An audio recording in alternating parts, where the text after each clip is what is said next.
What's going on, people? Welcome to the live match reaction. Palace 0, West Ham 2. The second game of the season ends with a defeat. We'll be discussing that, reading through your comments, and also you can call into the show today live by clicking on the comment, which will get posted throughout the show.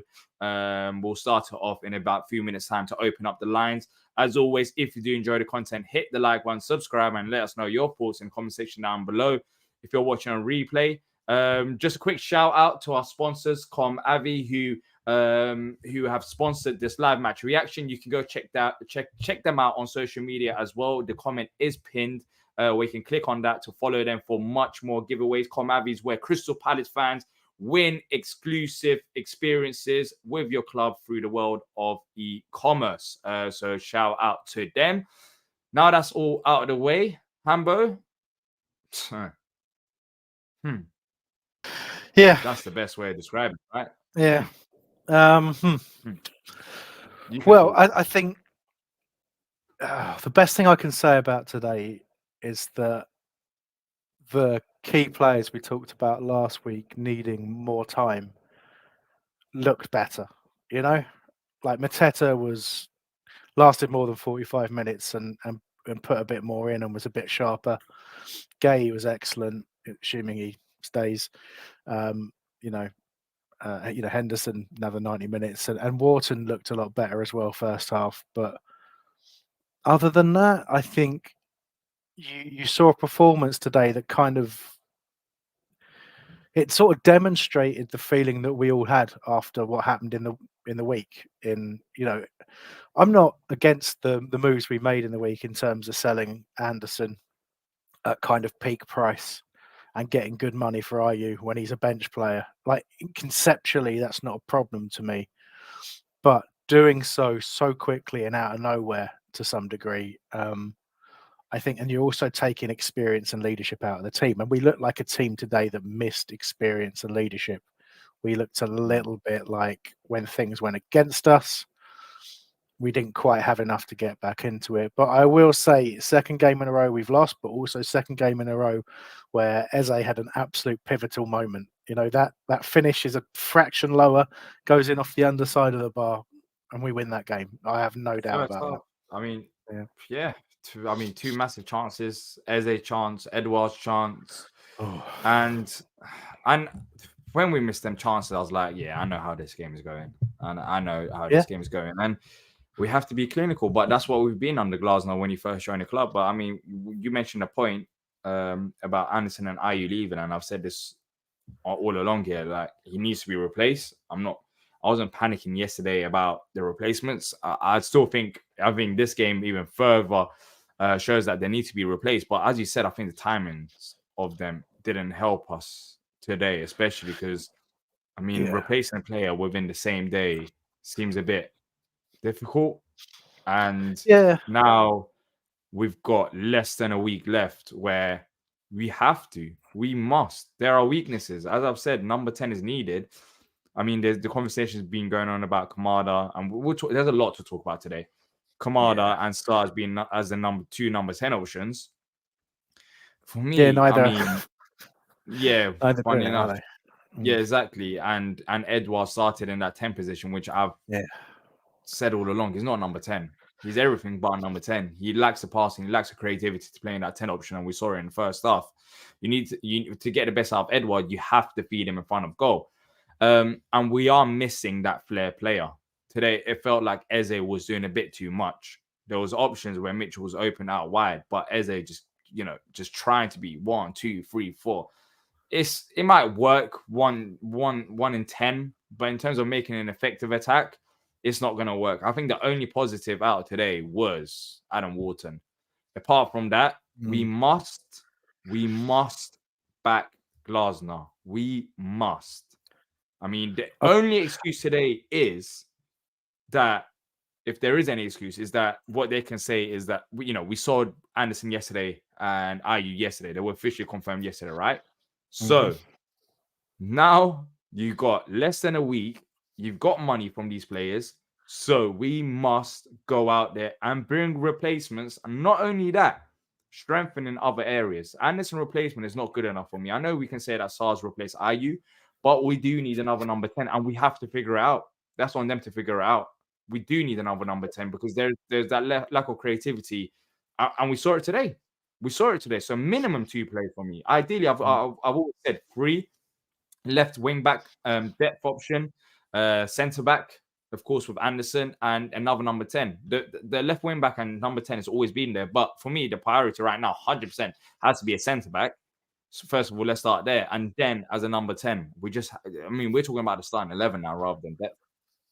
Yeah, I think so. And look, the problem we have, like, so, I mean, look, Glasner got given a real rough hand today, like in terms of having to react and put a team out that had some kind of rhythm and had a threat for the game. You know, I don't think he's. I mean, he kind of hinted at it last week, didn't he, before the game, in the interview that he'd given the day before in Austria, and we mentioned it last week, didn't we? Where he'd said there's a lot going on transfer window wise, but you know, it's a difficult hand to be dealt, to have your, you know, a main starting centre back not available, and then leave the club basically. So they've had to change everything that they've been working on over the course of a week, which is really, really hard to do. But I want to really just pick up on something, because I know we're going to talk probably a few times about Eze today, because we had the whole, you know, it's frustrating situation with Eze when he's the one you see giving the ball away, taking that extra touch, trying to beat too many people, like you said he did, D. But he was far and away statistically the best performing player for Crystal Palace today.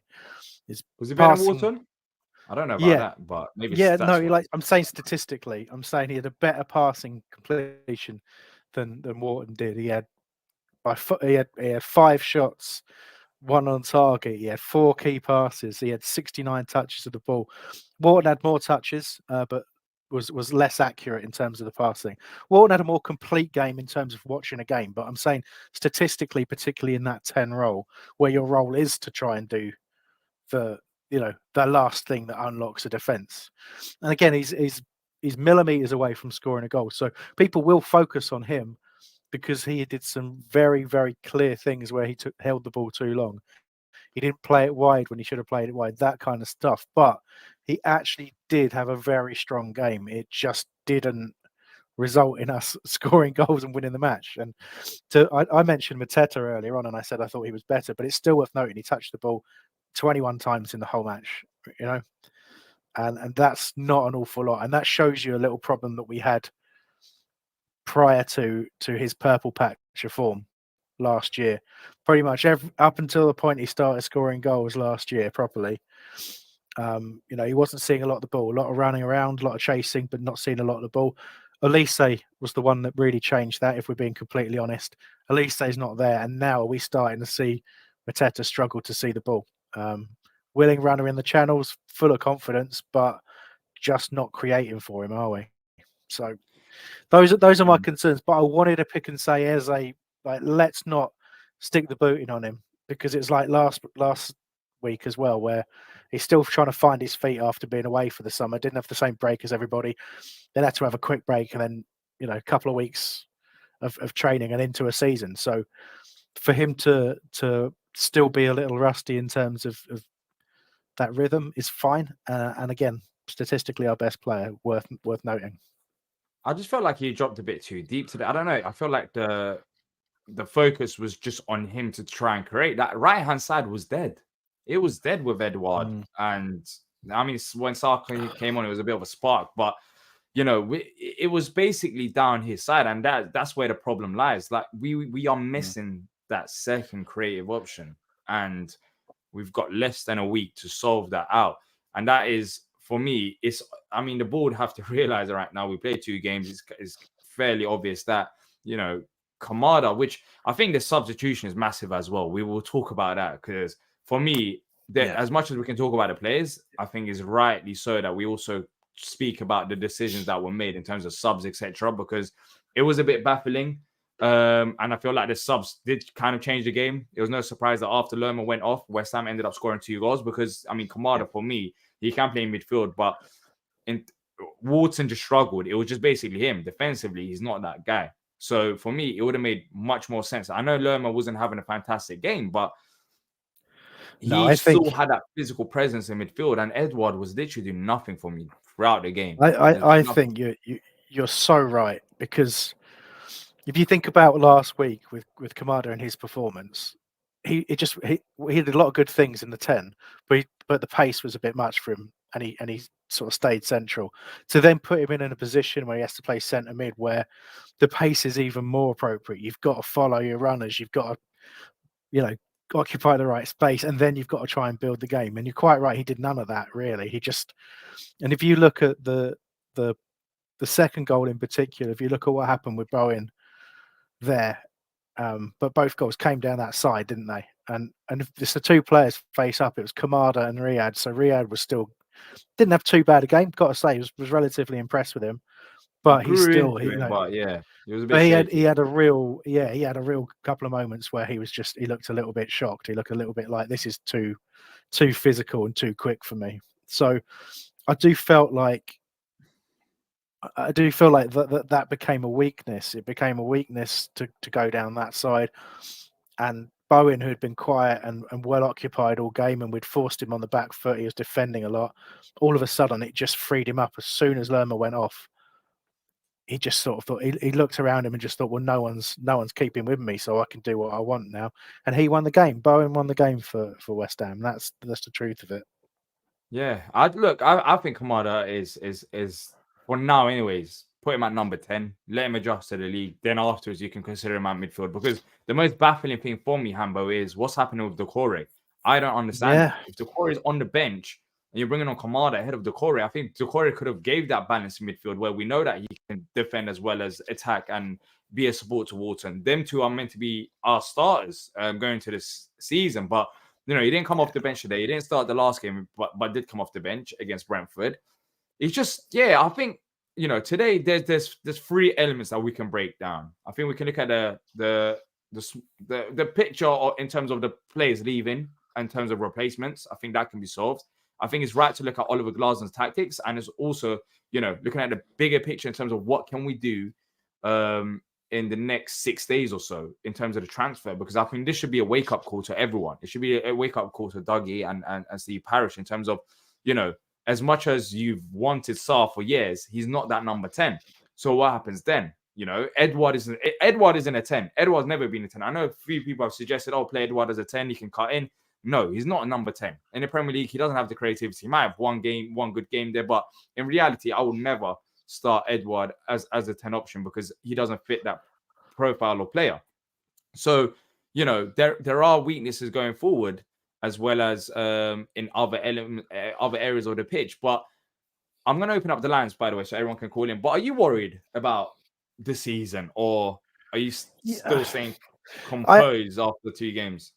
If I have to go back to what I said last week, really, and today worries me more than I was worried against Brentford, because Yeah, obviously a couple of things have happened since then. But if I go back to last week when I said it's going to be 2 to 3 games, 2 to 3 weeks, 3 or 4 games before our key players are playing at 100%, and that's still true.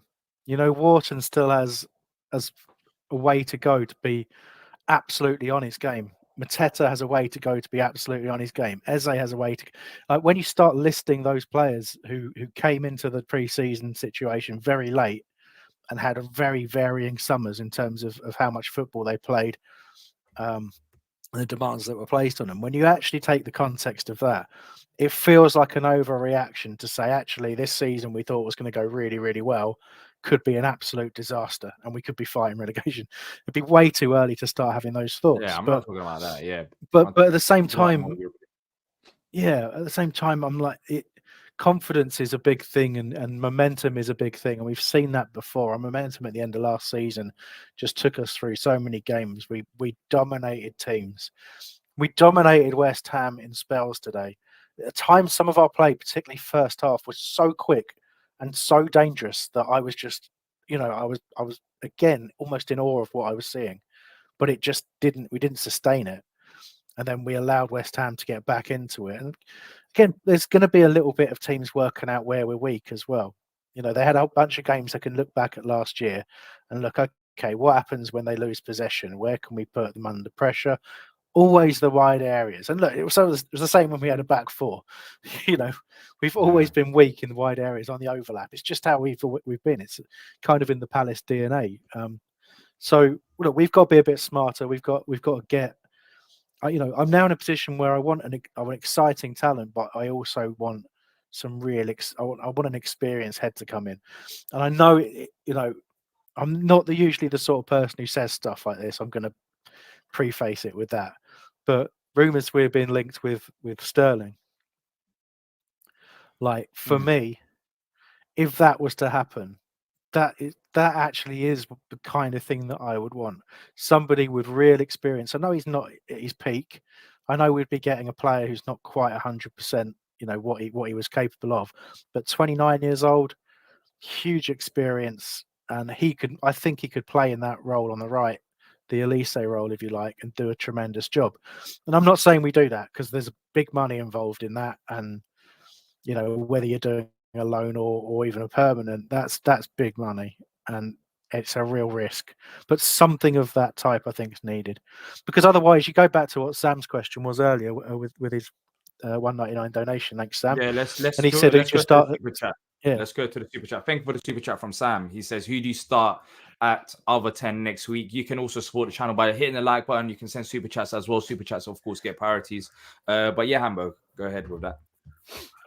Because I don't know how to answer that question, because if you look at the stats today, if you look at Edouard playing in that role, he played 70 minutes. I'm going to look at it now, 70 minutes, right? He got 28 touches in that 70 minutes. He hit four shots, but two of those were great opportunities. One, he just dribbled straight at the keeper, and one he dragged well wide of the goal from a really good position. I don't remember the other two, but his pass percentage was 66%, but I don't think he played many passes, let's face it. But 28 touches in 70 minutes and didn't really do anything. So you then look at Sarr coming off the bench, 100% pass completion, 18 touches in 30 minutes. So he's had so much more of an impact. So he's not a 10. We know he's not a 10, but stick him in that role anyway. Just play as a 10 and have Sarr, hugging the touchline on the right side, and tell him to cut in, tell him to move inside as much as he can. But if he stays out wide, he stays out wide, and we kind of figure a way to work the midfield around that. That's my answer to Sam. I'd stick Sarr in there. If we get nobody else in, Francis still a while to be fit, and otherwise I'll be talking about playing him because he is a 10, and Yeah, people write there's him off. But France as well. But yeah, look, yeah, I think I think anyone over Edouard, Kamada, then Sarr, then Edouard. That should be that number 10 position. Edouard should be like the last option on the list. He's not number 10. He's just not number 10. Um, but yeah, to all the West Ham fans that are hyping up, I didn't see you lot when you were here last season, 5-2, etc. And also, but I mean that's the game, innit? That's the game. It is what it yeah, is. But enjoy your moment today. But as I said, I think there are fine margins to this game. As I've said with Edouard, he has to finish that chance. Probably not has to finish, but better at least, on target at least. And Eze had that big chance in the first half as well. Look, the XG today, we ended on the same exact XG as West Ham. The only difference was they were clinical. Same. Literally, I'll bring it up. I saw it before the game.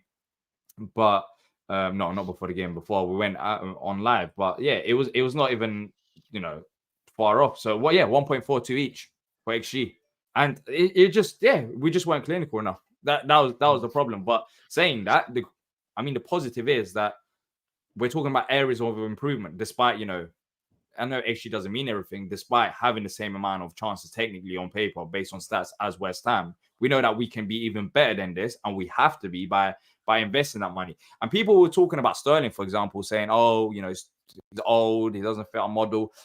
Forget about the model right now. If we left it this late and we haven't got any other options, I'm bringing in Raheem Sterling rather than keeping it as it is. It's not my money. Yeah. If we got the money to spend, then spend that money. That's how I see it. Yeah. So we need leaders, and Dougie knows that, right? A long time ago, when we were called something else, we spent a long time interviewing Dougie, which you can still find out there on the internet. He wasn't working at Palace at the time, but he started working at Palace very shortly afterwards. Not claiming credit for that, but I take full credit for that.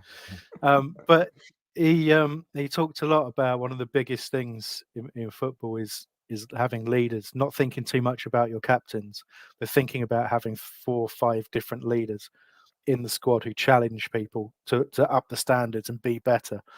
And we got some people in the squad who do that. You know, they do challenge each other, they do challenge the standards, but we've had some disruption. And I'm saying, you know, that's my biggest concern right now. You're kind of teetering on the edge a little bit of, you know, you can get really into a rut if you're not careful, and you just need to bring somebody with a real strong personality into the squad. And I have every confidence that we will do that. We have Some to. I think interesting it's a names. waste of. That's the thing. When people yesterday was talking about, of course, on Palace News, we were talking about Anderson leaving, and there was a comment which saying, you know, he hasn't been replaced yet. I mean, to put perspective, he only left an hour ago. That was a problem. Maybe we can question the timing of the player leaving. Yeah. But you know, that's the biggest thing. But let me quickly read the super chat, another super chat from Sam. Then we'll bring on the guests, and then we'll go through all the other comments as well. It is going to be a busy show, so make sure to get involved, people. Are you content with Mitchell as a winger? So it means as a wing back, I guess. I think he made the right runs today. Wan-Bissaka, when he came on, probably had the better out of him, and Mitchell, of course, from Palace days. But yeah, I'm happy with that. I don't have any problem with Mitchell as wing back. I think we've got other areas to improve on. I think Mitchell needs somebody pushing him. He's a really solid player. Mitchell. I think he's he averages kind of what I would say is 6 out of 10 every game, and you get the occasional 7 or 8, and you get the occasional sort of 4 or 5 maybe. But if you're thinking it in sort of out of 10 terms, you get a real consistent approach from Mitchell. But when you think about pushing top 10, when you think about going up that level of what wing backs need to give you, I mean, look at Munoz. Munoz still has a little bit to go to get to where he should be and where he was at times last season. And again, losing Elise ahead of him, I think, has an impact on him as well. But Mitchell gets in on the overlap so much, but I think he really has one cross, maybe 2 if I'm lucky. But the main thing he likes to do is just stand the ball up.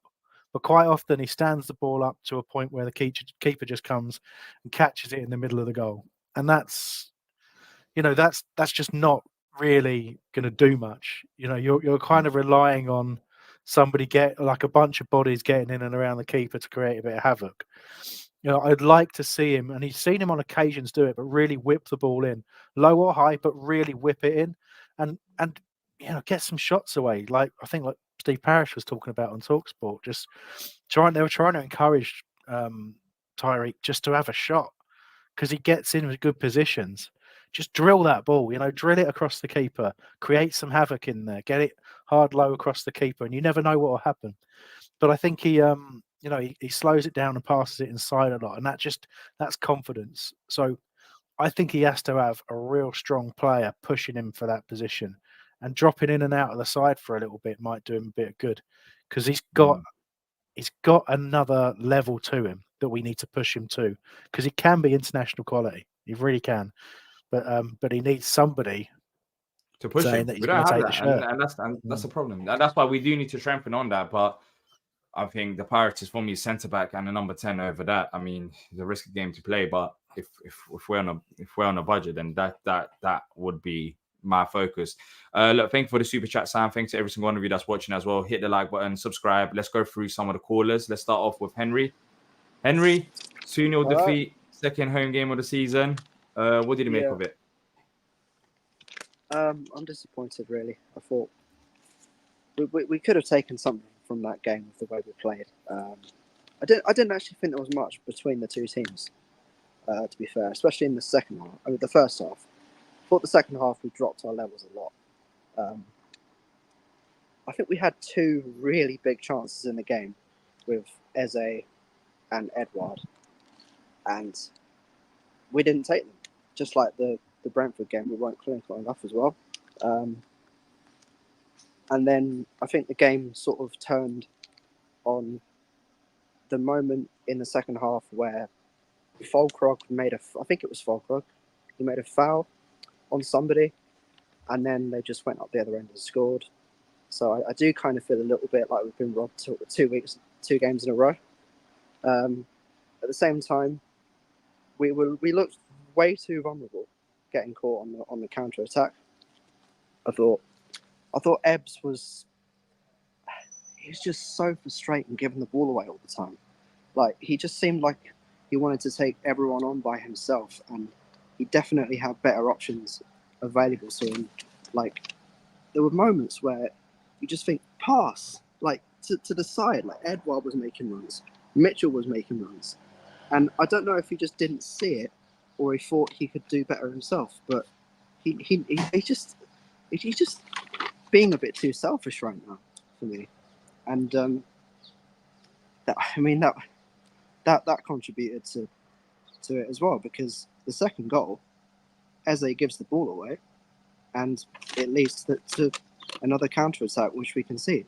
So I don't know. It's just it's a bit of a weird one to digest 2 defeats in a row after a summer of big optimism, and lots of hope from the last season. I didn't understand the substitution to bring Lerma off and put Kamada on. I mean, for me, Lerma wasn't having the best game, but he was definitely providing some stability in that midfield. And as soon as he came off, you could tell the difference was huge, because all of a sudden you got Kamada there, who is a good player technically, but doesn't bring the same physicality and the same defensive sort of know-how. And I just feel that was a bit of a naive one, really, from Glasner to do that. I don't usually criticise him, but I think he got that wrong. I think Edouard had a complete shocking game. I think he should have came on. He should have came off probably about 60 minutes. I would have made that change to bring Sarr on. And to be fair, Sarr did quite well. I think he did quite well, linking up with JP up top. So yeah, it is what it is. Hamber, you've mentioned the Eze situation. Would you? Maybe Henry didn't hear it. Maybe let Henry know how you feel about Eze. See what he thinks.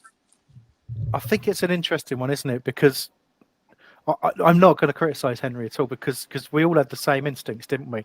You used the phrase "giving the ball away so much," but I think, again, when you actually look at the cold hard stats, he didn't. He just gave the ball away in more glaring situations than others. Exactly. You know what? In key moments. You've nailed it on the head there. You put it a lot more articulately than I did. It's not that he gave the ball away so much. It's that he gave the ball away in crucial moments in the wrong areas to give it away. It's like when we could most capitalize, when we could have made the most of a move and potentially scored a goal, that's when he made the wrong decisions. Yeah, I think that's fair, but I think he's also there to kind of be the player who has to do that, No, yeah, for sure. And after you win a match, you'll forget all about the 4 or 5 chances where you think, oh, maybe it would have been different if he'd done that. He should have played that person in. But when you lose a match, it becomes understandably so much more of a focus. But I think, look, let's not mince our words, right? Eze has very high standards. He played for England in the summer, and that shows you everything you need to know about how good of a player he is and how high our expectations should be of him. So we can criticise. Yeah, and not just how highly regarded he is at Palace, but among the football community, people know how good he is now. I think, to be fair to Eze, I mean, I criticise him, but I will say that, additionally, you have to put it in context and say that there is way too much pressure on him to be the creative spark in the team. There's no one else really stepping up to take responsibility. It's just basically give the ball to Eze. It's a bit like when Wilf was here. It was like so much pressure on Wilf to produce the goods, and I don't understand why we haven't why we haven't sort of changed that approach. And it's a very big. How long is it left now? 6 days. Yeah, till the window ends. Well, I think so we've got to do something. We've got to. I mean, I've heard that they're sort of, haggling around, not paying the extra $3 million for Lacroix. Yeah. I mean, that needs to be done. For me, after this game, it's easy for me to say, right? Because I'm not running Crystal Palace, and it's not my money. But when we see what we saw today, when Anderson's, of course, he's left as well, we need to sort out that replacement defender before the Chelsea game. Well, we have to because the window ends by Friday. But also, the earlier the better. Let him come in. Let him understand. Well, I think he knows what the manager wants, anyways. But let him just build that connection. Like it'll give the fans a bit more confidence rather than pushing out to deadline day. But most importantly, Henry, is that number 10. I mean, for you, what do you think we need to strengthen? I think a centre back and a number 10 should be the priority right now, as well as a left wing back. I think we need at least 3 players. Just the positions that you've highlighted there. A centre back we need a number 10, and I think we need a winger as well. And I mean, because Lacroix, I think he would bring a lot more composure and a lot more ability on the ball. And to be fair to Riyad, I don't think he had a bad game. As home debuts go, I think he did fine. But in terms of that next step up, I think that's where we're lacking. My views on the Sterling one, I don't understand why we're going for him. I mean, there's a lot of reasons I can think why it's not going to work.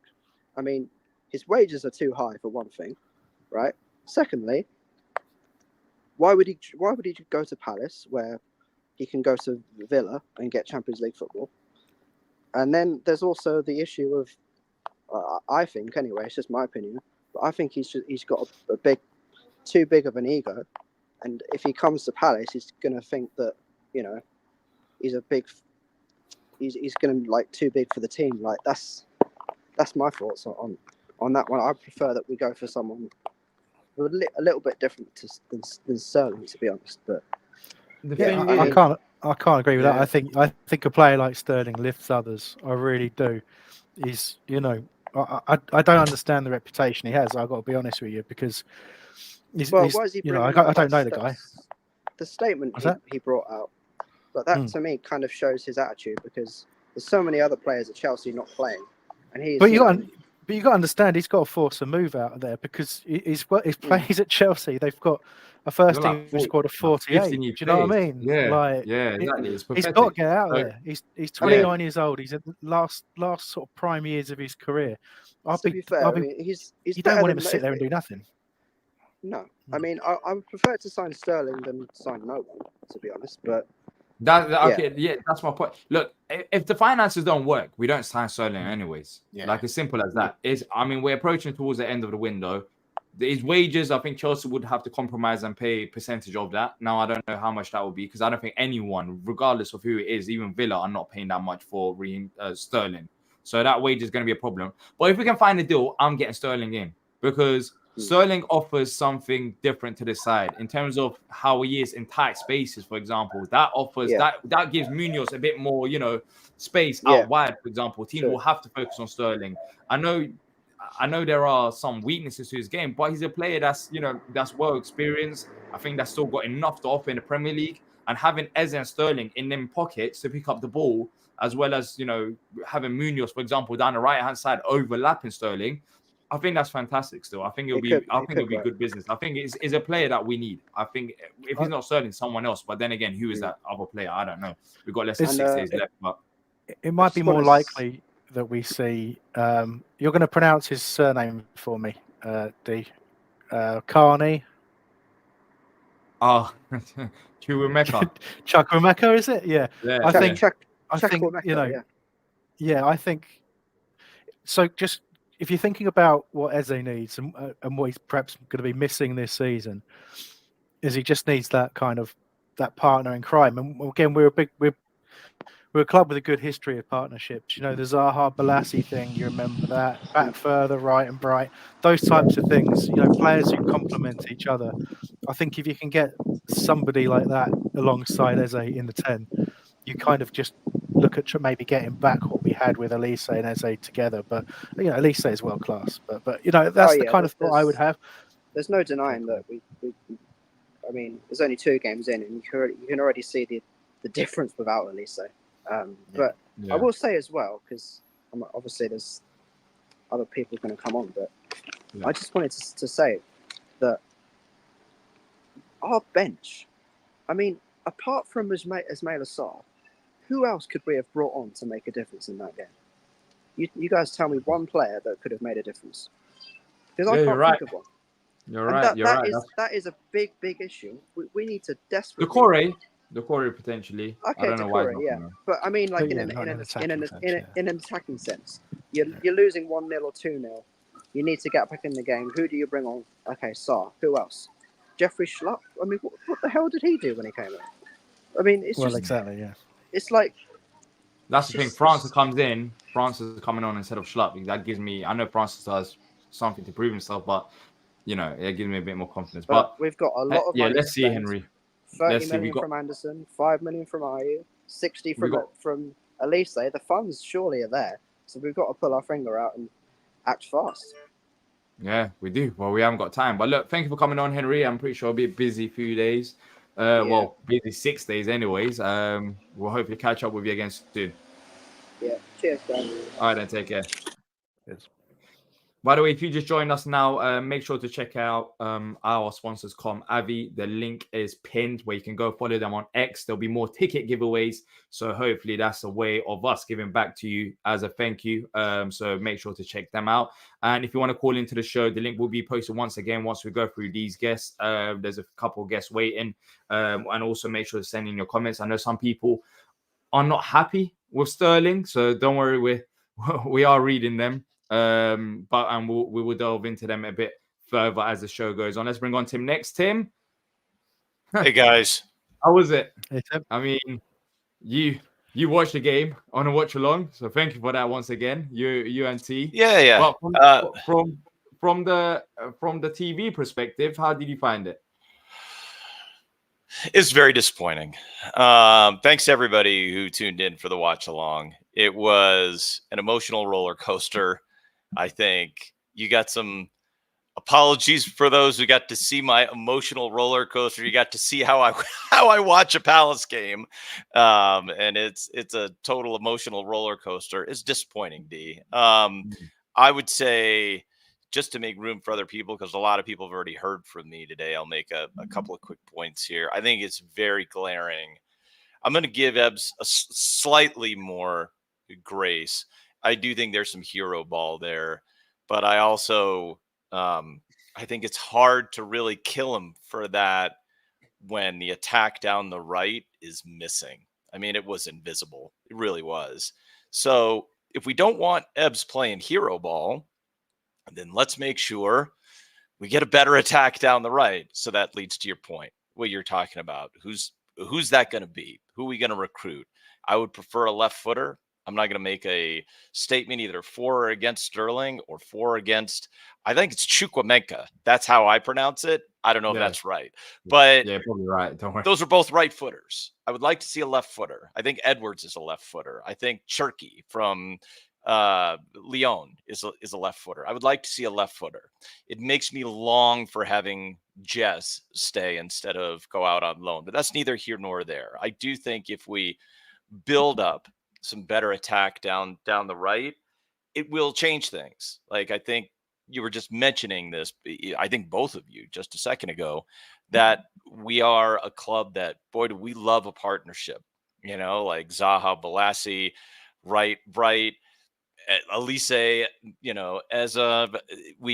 so can we get him a partner? It doesn't look like Kamada is that. Kamada was the biggest disappointment here. I do think that second goal is, and maybe this is just going to come with training, I think that's on Kamada. As T and I were watching it, we saw Wharton go in for the slide tackle. He misses it. I don't blame him for going for it, but at that point, Kamada has got to be sprinting because he's come in at a number 6 role. He's got to be sprinting. And instead, nobody's out there to, catch Bowen. So a player of that quality, you let Bowen out there, he's putting it in the net. I mean, there's really, so that was really disappointing. So he has not really found himself in the side yet. But I did really like Ismail Yassar. I thought he looked good. Thought he provided some width, provided some pace. He looked dangerous. I would very much like to see him playing more. And as far as signings go, I think we need 3. I hope that Dougie is able to get us over the line on 3. I think that's a big ask, but I think it's 3. I would like to see Lacroix. I hope I'm pronouncing that right. I'd like to see Lacroix. I want to see a right-sided attacker, particularly a left footer. I would like to see somebody that can genuinely cut in and take advantage of Munoz when he's creating width. I'd really like to see that. And then I want to see some wingback cover. I don't know if we're going to get it, but that's what I'm hoping for. Yeah. I mean, as I've said, there's no excuses for me personally. I know it might be a lot to ask for because we've got 6 days left, but we've had months, to do business. But I mean, that's a problem. I guess you could say that we didn't sell Anderson months ago. We saw them, only a day ago. But well, I'm not too fussed about the timing, D, because you never know. It always happens. Like you get the big deals. You have 2 pressure points in the window, right? You have the pressure point that comes before June 30th. Before June 30th, when the fiscal year ends, every club is under pressure to meet their financial targets so they're not in trouble. So there's pressure point at the beginning of the window, and then there's the pressure point at the end of the window. And so it is classically hard to do business in the middle of the window. So I'm not too fussed about that, but it does, to your point, it does put pressure on us.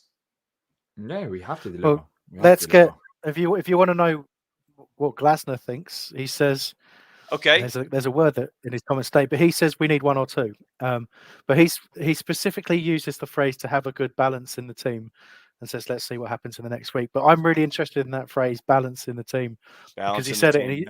It's because he said it in his post-match comments, which again we'll cover in a little while. But he mentioned balance again, and I think we're seeing. No, we've been talking about it, haven't we? Everybody is commenting in the chat. Well, not everybody, but those of us that have been talking, we know there's an imbalance. We know we don't have the same. Yes.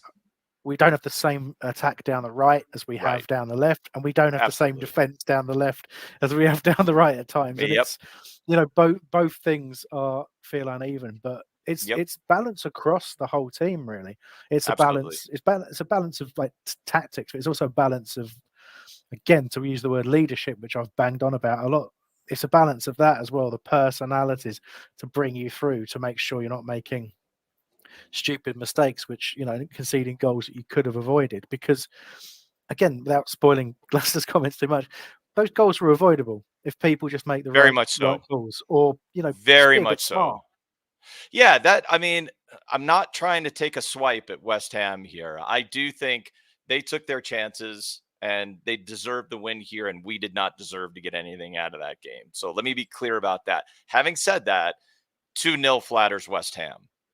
That scoreline flatters them in that match. But they did, credit to them, they did what they had to do. When they get the opportunity, they take it, and we didn't. So that sucks. We didn't deserve to get anything out of the game, but that's not a, if we were looking at that and we only saw the scoreline, you would have thought that West Ham had dominated that game. And that's not the story of that game. The story of that game is, Palace having long periods of possessing, good pressure, interceptions, and then missed opportunities, massive missed opportunities. And then a fraction of a miss on Ebbs with that great set piece, hits it and gets unlucky with the crossbar. I mean, I feel like when you look at their subs that came on the pitch and then you look at ours, of course, some of those players are going to be starting for them, but they've got that depth. And I think that's what changed the game. Lerma coming off for us, I think, hurt us. And the positive, as you mentioned, I mean, we did keep more possession than them, but possession doesn't mean by anything. a lot. No, chances. Yes.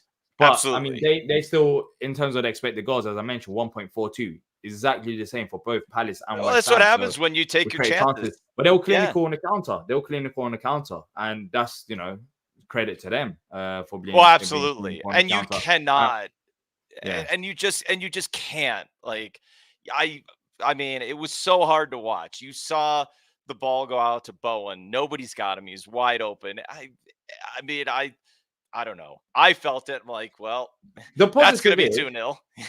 the positive is if we are talking about players that we need to bring in and we still manage to go head to head with them, and on another day in the first half, I mean, we could have scored 2 goals easily. I think first half we created I 2 agree. big chances. I know T and I don't know about you, Tim, but I know T was saying, it was a bit harsh, the Edward chance, but that happened right in front of me. He could have hit that on target at least. Maybe took an I extra touch. know.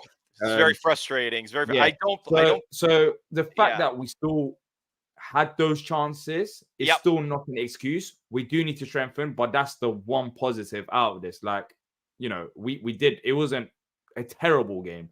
It's a frustrating game once again, just like Brentford. Not because we were robbed of chances, but that balance, what Glausner spoke about, it was so evident down the left-hand side versus the right without Elise there, which is not going to be an easy replacement. But having Edward there, for example, there's no balance because he doesn't offer that. Yeah, that's not going to work. He just doesn't. He just doesn't. That's right. Eddie on that side is not going to work. Sarr looks like he can have a little bit of an impact there, but I still think we need to recruit. Yeah, let me leave you with this so we can get to other folks, because people have already seen way too much of me today. The point I'll leave with this: I do understand the level of frustration. The reason I'm not in any kind of panic stations or mode like that is because I have been a Palace fan long enough to know when we play absolutely miserable, I have seen us be dire. And this was not dire. This was frustrating, disappointing, but not dire. So, like, no, even though where we are in the table right now sucks, and I think we're bottom 3 at the moment, but no, this was not a relegation forum type performance. I think the only major concern I have is I want Kamada to figure out where is he going to be. If he's going to be a 10, play him as a 10. Let's figure that out and get him synchronized with Ebbs so that those two can find a way to play with Mateta, because he was miles off the pace today. Yeah, he was. Look, Tim, thank you for the watch along, and thank you for coming here as well. I'll message you. We'll talk afterwards. After the Sounds show, good. But, appreciate it. All right, then. Take care, Tim. Up the Palace. See you guys. See you later. Yep. That was Tim having his say. I'm going to open up the lines even further. So if anyone wants to call in, feel free to do so. Let's bring on Patrick next. Patrick. Hey, guys. Well, 2-0 defeat. Hey. What do you make of it? Another one. Didn't see that one coming.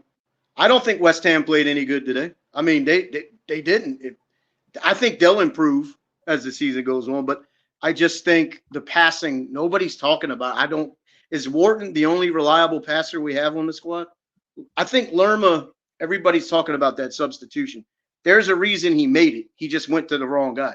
Lerma, whenever we build up an attack, his ball's going somewhere, just not to the player it's supposed to. He's not a good passer. He can run. Great defensively. He won the ball back a few times today. Box to box guy. He can run, but he cannot pass. If it's not a short pass, he can't do it. That's why the sub was made. Now, Kamada, I don't know where he lost his talent in like a week. Not great last week. And that's funny, Hambo, remember last week I said he played a midfielder's game? He didn't play a midfielder's game today. No. No. And unless Decore is hurt, that makes no sense. I don't get that. I think Kamada could play a midfielder in a 3, not with 2 midfielders.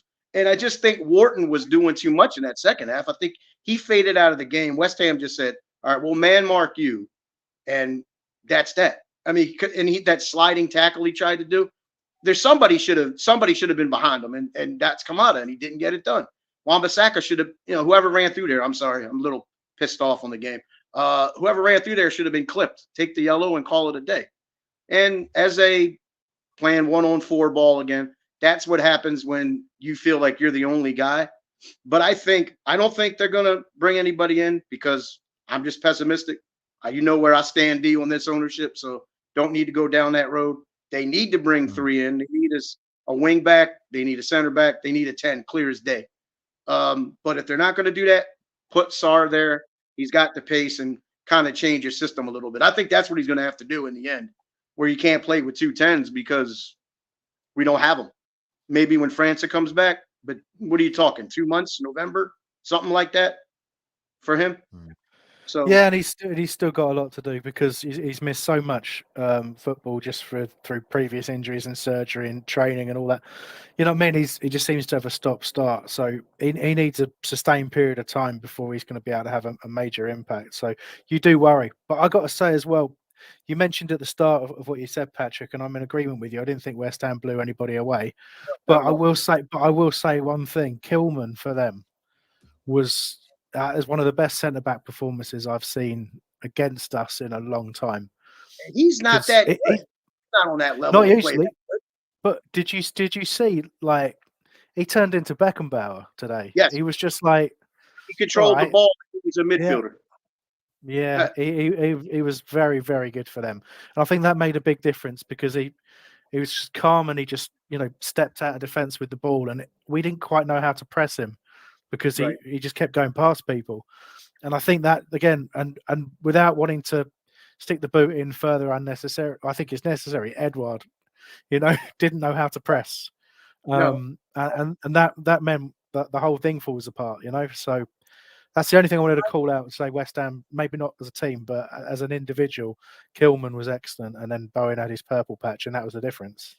Yeah, I think with the press, I think if you're constantly changing right-sided 10s, it's 2 different players, there's no chemistry buildup. I think I read some comments during the the watch along that Riyad didn't play the greatest. We got to remember, if Anderson's leaving, you're bringing in Chad Riyad, hasn't played since preseason. There's chemistry there. And I just think you need time to build that. Good partnerships don't start immediately. It does take time. And I think they should. I just don't see them bringing anybody in but maybe that's my pessimism with the ownership. But anyone or like enough players? Do you genuinely think that we won't bring anyone? I think they'll get 1 in. I think they'll get 1 in. I don't think they'll get 3. I don't think they'll get 2. I don't even think they're looking at 3. I think they're just looking at 1. I think Dougie, honestly, and I don't want to go down this road, so I'm going to stop that. But I just think the job he's done under the constraints of the ownership, and we'll talk about Texter another day, but without that money, he's done a really good job with the players he's brought in here. And I would honestly, I know we need the center back, but I think we have enough cover there because Lerma and Klein can play on those 2 ends. And I hope I never see Rob Holding on the pitch ever in my life. But nonetheless, we do have enough cover there. That 10, that right side of 10 to me is the bigger issue, and the wing back cover. I just, but that's just me being a typical anti-ownership guy thinking that. I just hope I'm wrong. But I think a change in system is going to end up happening over the course of time. I think the 3 in the back, it's fine if you have the players. We have the center backs, but if you're playing with 2 10s and you're only playing with really 1 and you have a winger, then maybe you should just switch to a 3-4-3 or some type of hybrid system where Sarr can play out wide because we need the pace. We have no pace in the lineup. When he came on, he made an instant impact, immediate impact. He just missed he nearly got a goal on the header that hit the outside of the post. He had that nice cross that Mateta just missed because Kilman, you were talking about Kilman, shielded him off, or that could have been a couple goals there. So I think he should be your starter going forward. Maybe it's not because doesn't have match fitness to play the whole game yet, but I think that's your best bet. I hope they get a regular 10, but if they don't, I think he needs to start. It's just a little frustrating where last week they generated 3 goals. This week they could have had a couple. I mean, it's just a little bit bad luck, but you got to play smarter sometimes. I mean, but that balance, you're talking about that balance is named Decore. So I don't, with Lerma, you get all defense, no passing. With Kamada, we should never see him there. Will Hughes had a cold or something. He was sick this week. He couldn't play. So yeah, that midfield right now for me, just fixing the balance on the team until we bring somebody else in. Got to get that midfield straight. I said it all last year. Wharton needs a partner because he can't do everything by himself. That's what I said.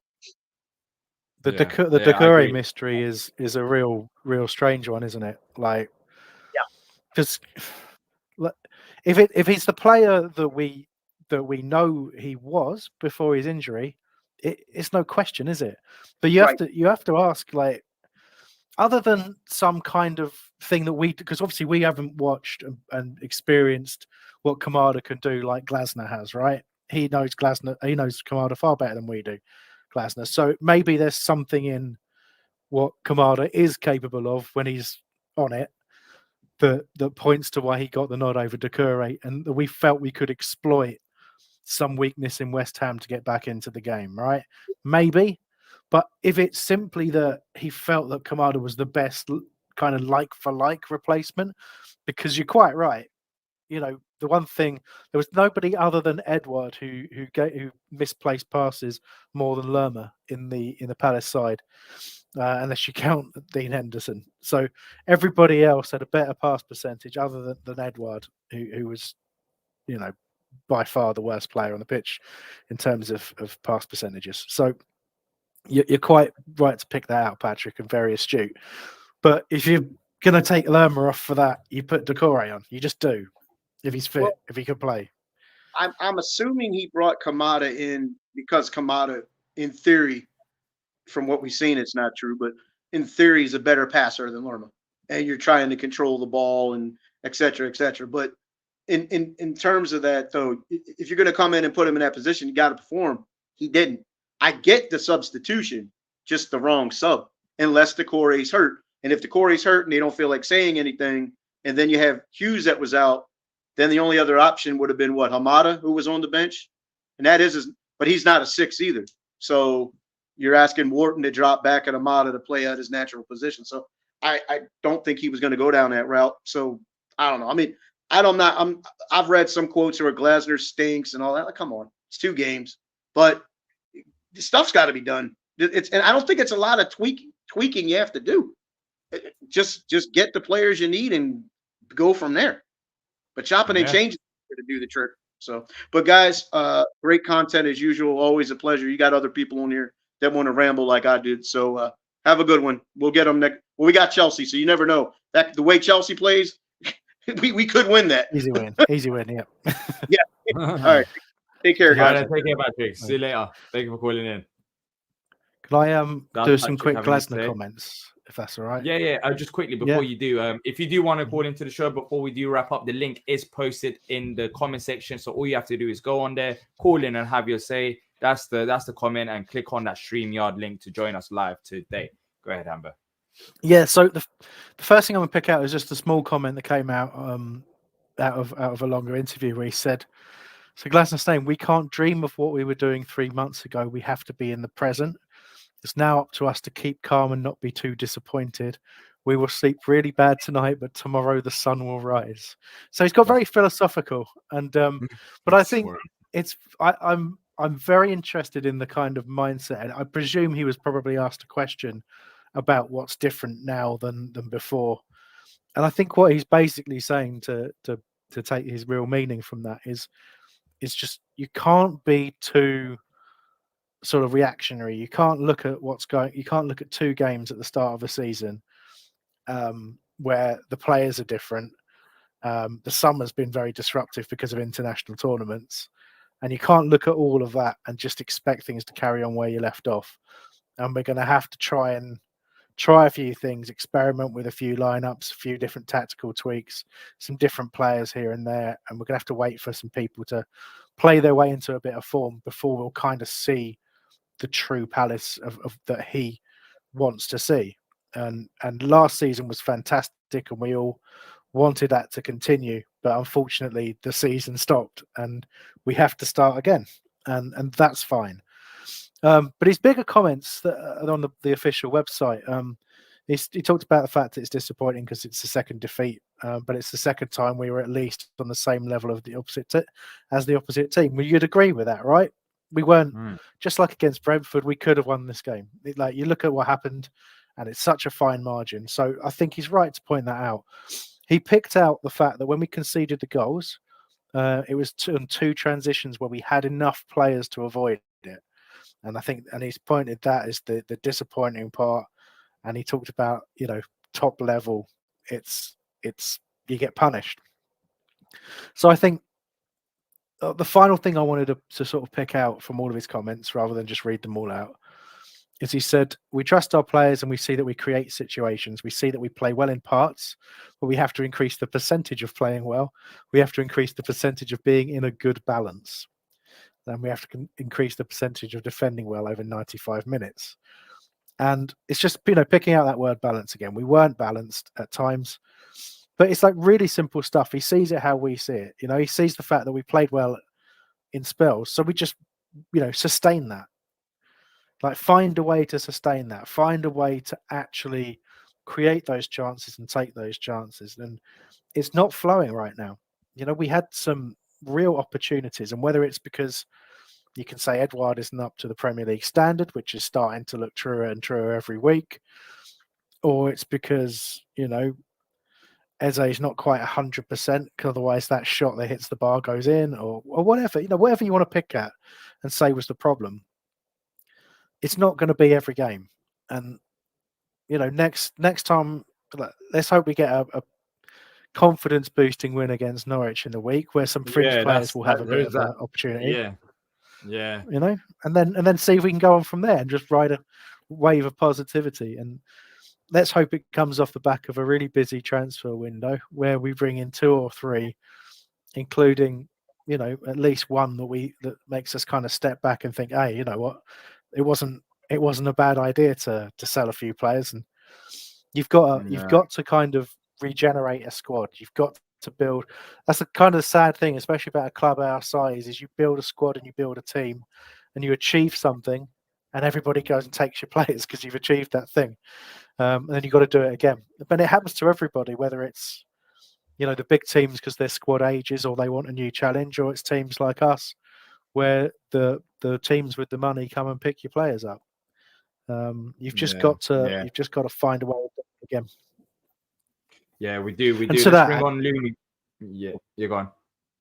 I was going to say to that end, there was a couple of comments in the chat, and I can't remember who said it on the show, talking about how kind of late in the day. Just to be completely clear, like everybody, I think most people understand how football works now. We're not looking at centre back targets after we've sold Anderson. We've had 3 or 4. Whether we were going to sell Anderson, Gay, or both, or neither, we've still been doing that work and lining up those targets. Same for when Elise went.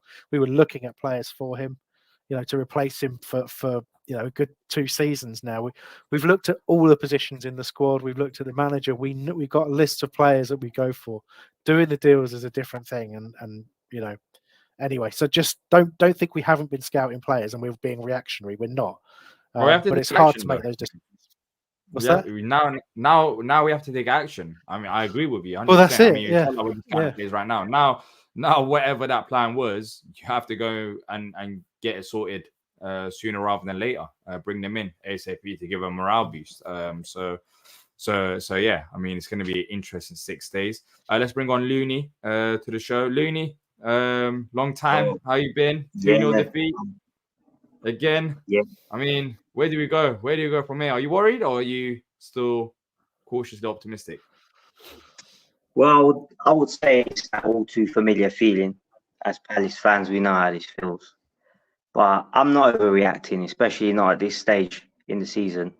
It's way too early to get reactionary or anything like that. I think we have a good team, and I do think it's going to get a lot better. We are just purely and simply experiencing and still adjusting to the loss of Elise. And that's all it is that I'm seeing, literally. Because Elise is not there, we've lost a ball carrier, a dribbler, a creative player, and one of the main pieces of the spine of the link-up play that we used to have, that being Mateta, Wharton, Eze, and Elise. Let's be honest, it was those 4 where everything was coming from, mainly in the end of last season.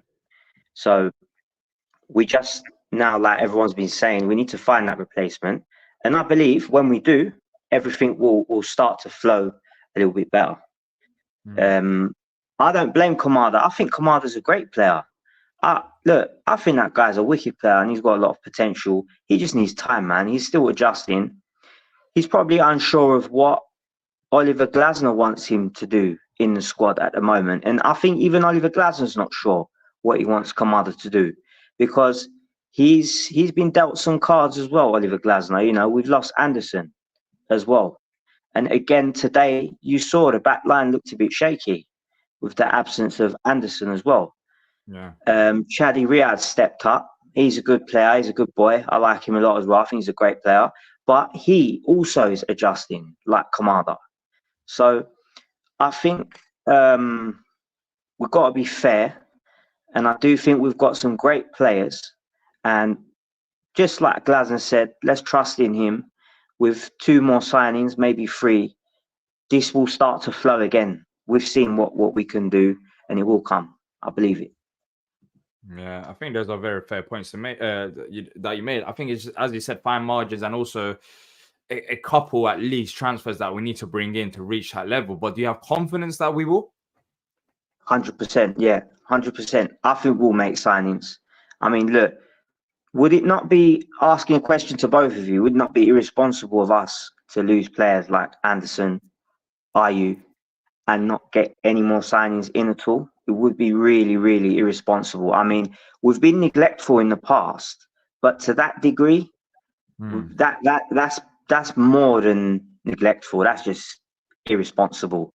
So we have to bring players in. I mean, Jordan Ayew is a player that we're going to seriously miss, you know, and people often overlook that, I think. So, you know, we need someone to come back in now in replacement of Ayew. You won't get a replacement for Ayew either. He's not a special, spectacular player, but at the same time, he is in his own way. So good luck trying to find a replacement for Ayew as well, you know. Yeah. Well, I guess it's about finding that.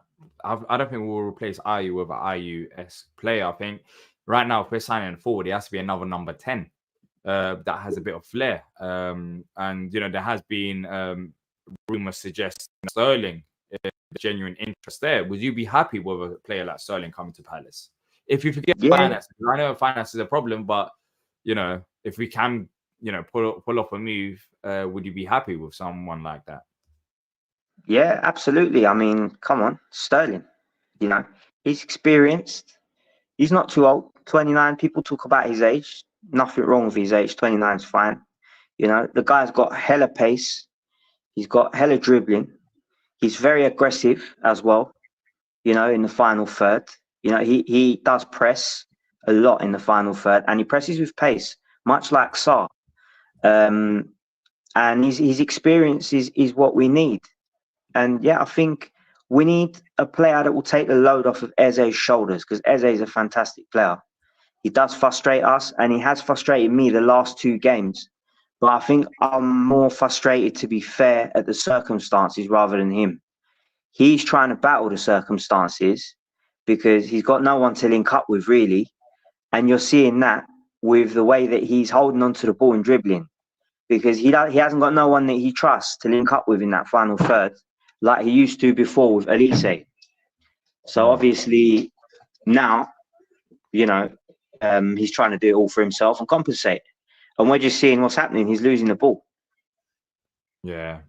Looking into the next game then, Norwich, how important is that one? I know it would be nice to have a good cup run, but in terms of morale as well, that, you know, we get a win. Do you reckon he goes with a strong lineup? Yeah. We've got squad depth though. I think we've got players against a team like Norwich that could come off the bench and have a great game. I mean, it's Norwich we're talking about, so we shouldn't we? I mean, what excuse have we got to not win against Norwich? And it might be a great opportunity for Glasner to get the players that are not match fit as well, maybe, because the intensity of the game, I suppose, would be a little less intense than the Premier League game. So, I mean, there's an opportunity there as well. I think we'll win that game. we could have a strong lineup even with players off the bench. Ahamada, for example, we need to figure out what we want to do with him. You know, I believe he's a good player. He's aggressive. He's got pace as well. He's a little bit raw still because he hasn't had much game time. But look, again, back to the manager. Glasner's the man. He's the man that will mould this team the way we want it to be. It's just transfers going out, transfers coming in. You know, we've had players come in that didn't even get a pre-season and, you know, so on and so forth. It's not been easy, man. It's not been easy. So it will settle. And when it does, I mean, look what we did in the last stage of last season. We reached 10th place. And, you know, we've only just lost the second game. I think we just all need to calm down and we will get better. Things will settle. Yeah, Sam has a super chat. Thank you again for the super chat, Sam. He's asking a question to you. Who are you playing as the 10 next week? I think after what I saw today, I would go with Sarr, mainly because when we were playing West Ham today and the game opened up, it was very end-to-end. I felt like Sarr was exactly what we needed with his pace to get in behind and be aggressive in that final third. I almost wanted to literally jump onto the pitch and say to Glasner, please put Sarr on. That's exactly what we need. And I don't think anyone in the field would disagree with me, literally. So 100% Sarr. Yeah, I agree as well. I think Sarr makes 10 times more sense than Edward. Let's just say that. Like with Edward, I don't think he's a number 10. But yeah, I mean, let's see what actually happens because it's going to be busy 6 days. I'm expecting there to be a lot of news and hopefully some confirmed signings because we're not far off. But also, I mean, if we don't make the signings, then that could change the whole perspective in terms of what we can achieve this season. I think, yeah, we do have to sign players, which, as you said, as much as I've been critical of the board in the past, like they're also not dumb. They're not stupid. Like they will. Yeah. There's no way on earth I don't see them making a signing. They will make a signing. The question is now, how many more signings will they make, and are they good enough? So that's what the big man wants, what Glasner wants, I suppose. He's the man they want to listen to. You said 1 or 2, so ideally 2. Which I wonder what position they are, but I'll be shocked if he doesn't want another forward. After seeing some of the subs and talking about the balance of the game, I'll be shocked if that isn't another forward. But centre back and a forward, that's what it sounds like more than anything. So yeah. I mean, let's see what happens. But look, Looney, great to talk to you again, bro. Hopefully we catch up with you again soon. All right, take care. See you. Bye-bye. Okay. Nice bit of positivity. I liked it. Yeah. Well, that's the thing, though, Ambo. It's frustrating and it feels like therapy at times. I was fuming coming home. I was like 2 games in a row that we've lost. The only thing that was giving me hope is that fact that I don't know why, I don't know the reason behind it, that Glasner's team started the season off slow. He started the season off slow, and then they all seem like they kick on after the international break. Don't ask me why, because I haven't got the answer for that. But there's been, more than 2 occasions where some of his teams finished 4th, European spots, etc., after starting the season slow. And I mean, we've got this is it, make or break. Not even a week, less than a week now. Make or break. We're going to see how important, how serious we are. We saw the player. We've got funds. How do we use them funds, and who do we bring in? What is the plan? That's what it is. What is the plan? So one last thing before you wrap up. Yeah. One last thing from me. Bring back Wilf. Bye. You reckon? That was it. I'm not putting that off. I won't be shocked if he comes on deadline day, because look, I know people take the piss at times talking about Parish and deadline day move and finding bargains, but surely if he's not favoured at Galatasaray, surely, as I've said with a few other players, a deal could be found there on deadline day. They might just want to get rid of him, and they're like, you know what, we'll take less. We'll take less for him. Do you think? You think he'd have made a difference today? Well, I do. I think. Well, I'll say this. I would 100%. I've said this all along. When people questioning whether they, don't bring back Wilf to the club, for me, I'm taking Zaha coming off the bench, then Schlupp. That that's an improvement. Yeah, that's as simple as that. Like, who would you rather? And this is the question I've asked in other games as well. Who would you rather come off the bench, Wilf or Jeffrey Schlupp? and with all due respect, I've got my answer. It's Will. So yeah, I think he's a positive. I think he's a positive sub. So yeah, look, we must sign another forward, and there are names that we mentioned. Now it's up to the club. I think the next 6 days or so also will show how serious we are. But look, people, that's it from us today. If you have enjoyed it, leave a like and subscribe. Thanks to everyone that watched the live watch along, as well as the match reaction as well. We really appreciate you all. We will be back in about maybe in an hour or so. The player ratings will drop, so keep your eyes peeled for that. If you turn on the notification bell to not miss out on that. And also tomorrow, the match preview is dropping for Norwich. Quick turnaround. There's a lot of content coming out the way. Hopefully nothing major happens. I want to relax on my Sunday evening, but after today's game, you never know. Things might go fast, and we might see 1 or 2 news tomorrow as well, but we'll keep you up to date with that if anything happens. Make sure to check out ComAve on X. The link is in the description down below, as well as on the pinned comment. Follow them on X for future giveaways, as well as back of the nest as well. Here we are, another defeat, but that's the life of a Palace fan. But until next time, up the Palace.